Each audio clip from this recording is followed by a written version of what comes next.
Hey guys, Bobby Rio here, and I got a cool little video for you today. So, in the video that I put together for you, we're going to talk about the 6 mistakes guys make that prevent them from creating a sexual vibe with a woman. So, if you're struggling to get past that comfortable, like, friend zone level with a girl, chances are it's because you're making at least one, if not all of these 6 mistakes. Also in the video, we're going to talk about how a girl develops an opinion of you rather quickly in a conversation, and she kind of compartmentalizes you into one of 4 categories.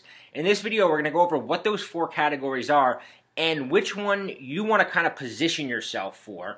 I'm also going to explain the concept of sexualizing your persona. So if you're familiar with the show Californication and you know the character Hank Moody, he's the epitome of a sexualized persona. Well, I'm going to show you how you can take elements and kind of incorporate it into your own game to create that same sort of sexualized vibe that girls feel around you. I'm also going to give you a sneaky little tactic that you can use within the first couple minutes of a conversation with a girl to immediately spark that sexual vibe. So check out the video, leave a comment below, and let me know what you think. The first big mistake is this idea of trying to play it cool. I think this stems from guys, and I know that it was the case, my case back in the day, from hearing advice like don't seem too interested or you've got to be cocky. Now, what I found is that shy guys tend to fall into this trap a lot because we basically use playing it cool as an excuse to avoid putting ourselves out there and making our move. Now, I know this because I used to be very shy, and girls very rarely knew that I liked them. And on one hand, I felt good about this because I hardly ever got rejected.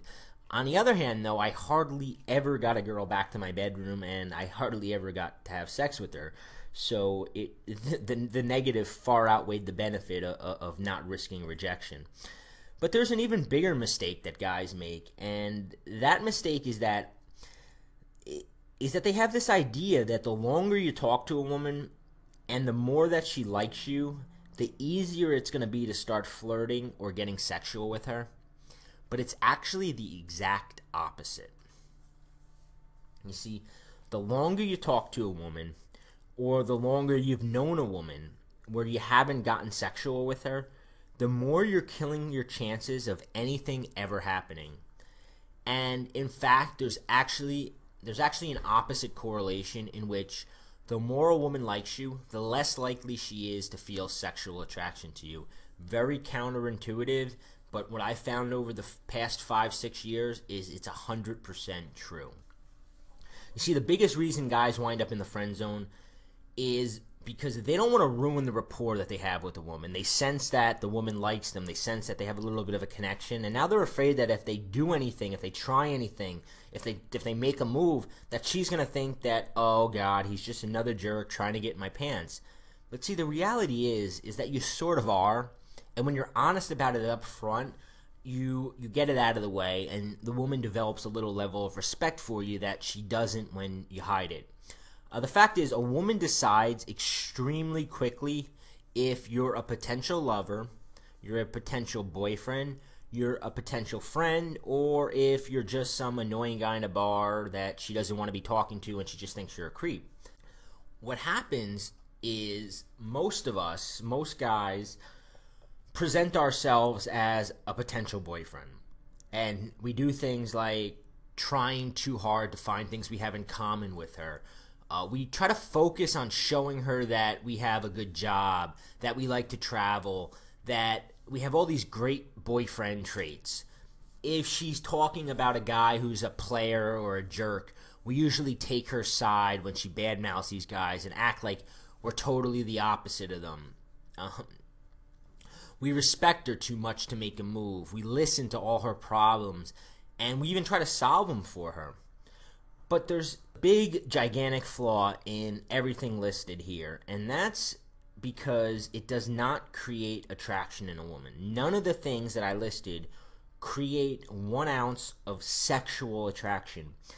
See, even if it does make her think, wow, he would make a great boyfriend, you still lose. You lose because once a girl thinks that, She starts displaying all these good girlfriend qualities, and these qualities are just as boring and unsexual as your boyfriend qualities.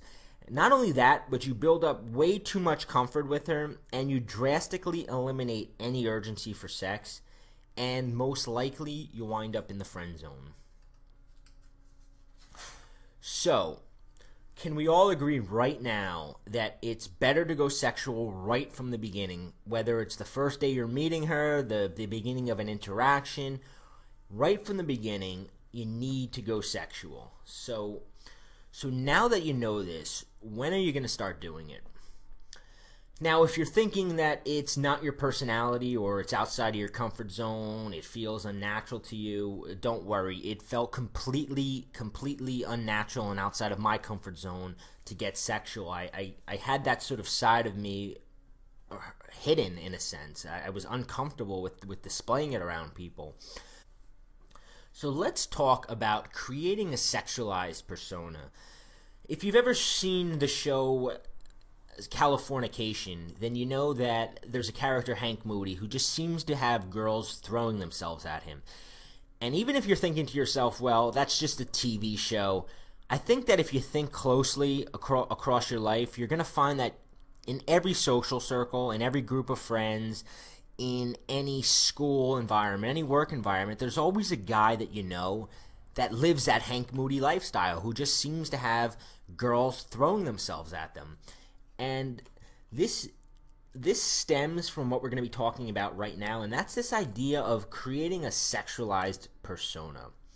The first major idea that you really want to keep in your mind, you want to really drill down deep into your subconscious mind, is that women want to have sex, but they don't want the responsibility for making it happen. So what women do is women seek out guys that they believe can make it happen. I'm going to repeat that. Women seek out guys that they believe can make it happen. This is why the same guys continue to get laid over and over again. This is why that guy that maybe you can't figure out how he gets chicks, he continues to have sex week after week, and he's probably going to continue stealing all the girls you want unless you figure this out too.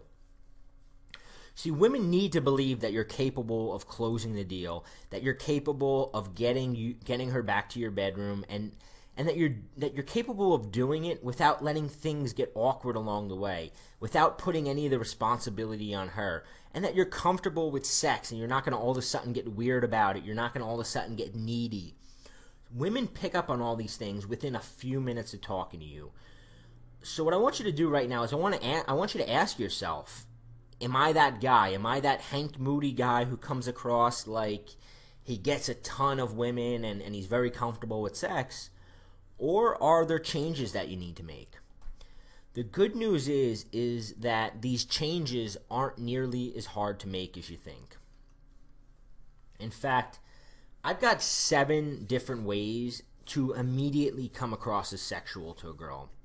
And in fact, what I do is I like to often stack them one on top of the other, and that really sends the message to her that, hey, I'm comfortable with sex and I get it. Here's one that you can go out and test tonight and use it.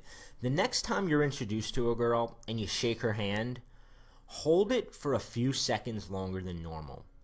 Let her be the first one to pull away. See, with that one move, you're subtly sending a signal to a woman that you can make it happen.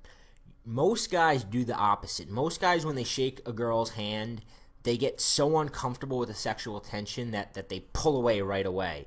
When you hold on just a tad bit longer than the two of you were comfortable with, you're sort of letting her know, hey, I'm not intimidated by sexual tension, and I'm the kind of guy who can make it happen. Try it tonight. Your first reaction might be to feel a little uncomfortable doing it, but just trust me, nothing bad is going to happen.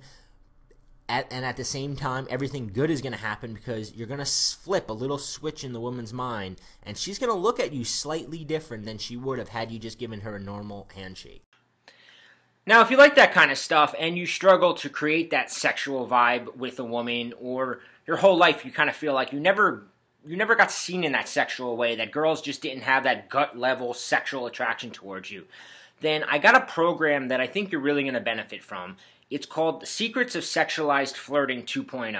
Now, I first released version 1.0 of this course about 2 years ago, and we've sold thousands of copies now, so why should you care? Because if you want to learn how to quickly create that sexual vibe with a girl and avoid dates that end with handshakes or hugs or kisses on the cheek, and you want to be able to close the deal, not only close the deal, but close the deal quickly without having to go on date after date, because you know my philosophy has always been women expect things to happen fast when there's chemistry, and the longer it takes to get her home or to make your move, the more she starts thinking there's just not anything there.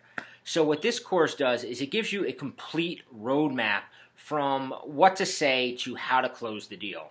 And now the reason I'm telling you about this is because I just completed a brand new module of the course that I'm really excited about. It's called Sneaky Sexualized Topics. You see, over the past couple of years, it kind of started with the emergence of 50 Shades of Grey and the whole erotic fiction. And I started to kind of dig into what really turns women on verbally. Because it's not quite the same as what turns guys on. Women are very mentally stimulated. And I wanted to know if there's things you can talk about that mentally stimulated girls. Now, in the rest of the course, Sexualized Flirting, we get into a lot of the overt sexual topics and how to get a girl talking about sex and what she likes in bed and all those things. But I wanted something that you can slip into ordinary conversations, so that when you're talking to a female friend or a coworker, or you're on a first date with a girl and you're not quite at the point where you can ramp up the sexuality, I want things that get her thinking about sex, that get her imagining sex, that get those chemicals inside her kind of going and having her associate all that feelings to you. So what I discovered was that there was actually a handful of topics, and I found these topics through scouring erotic literature books, going to sites, forums, where women were kind of, revealing and plain out saying what sort of things turn them on. And I found a lot of commonalities. And I created this module, and I think this module is going to really blow your mind. Have you ever been talking with a woman, and you got a whiff of a perfume? Maybe it wasn't even her perfume, but you got a whiff of a perfume, and all of a sudden you got horny. And the woman who's standing in front of you, now that's who you direct that feeling towards. Well, that's sort of what these topics are like.